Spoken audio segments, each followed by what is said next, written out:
corner of the Banff Springs Hotel right now, and this is just a really opulent, amazing hotel in Banff, Alberta.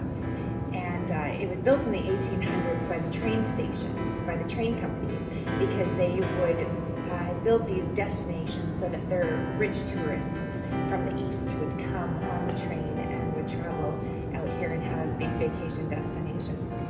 And so the train is just a part of the story of this amazing hotel. But the train, in order to get here, all the train and the tourists would have to pass by a whole bunch of poor, struggling farmers and ranchers along the way.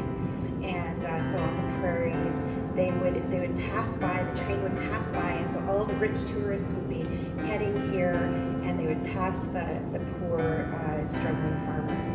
But the train became a sign of hope for all of the people that watched it pass by, because the train brought the reality that they weren't alone. There was this a loneliness, I'm sure, that just could eat you up when you were a pioneer struggling on out in the middle of nowhere alone. And it was the train reminded them that there were people out there. There was a world out there. They had left their homes in Eastern Canada or from other countries in the world. They had left, but when they saw the train, they remembered that they weren't alone, and that they know that they were part of something bigger.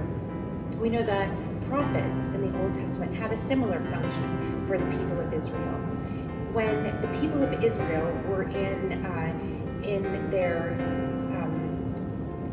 exile in Babylon and in Persia, they would so often become lonely, longing for their land, longing to be in Israel, longing to be restored to their kingdom.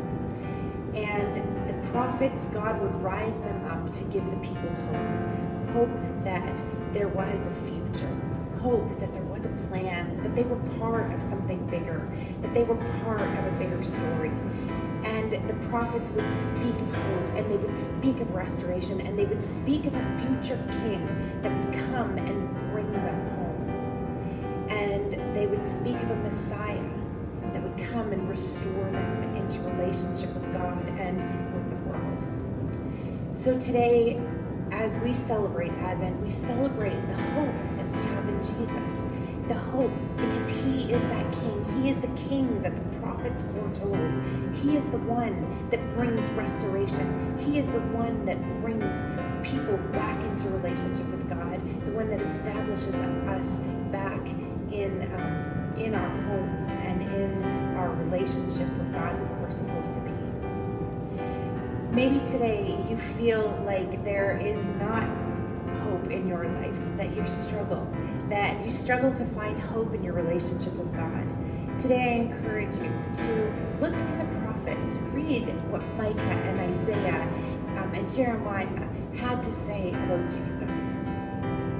Because that same hope that the people so long ago needed is available for us today, and even more because we know the end of the story. We know that Jesus came, that Jesus showed us a new way to love, that Jesus died on the cross to take our sin and our shame and our guilt upon Himself so that we can be restored in relationship with Christ. And so today, find that hope again. Find that hope in Jesus.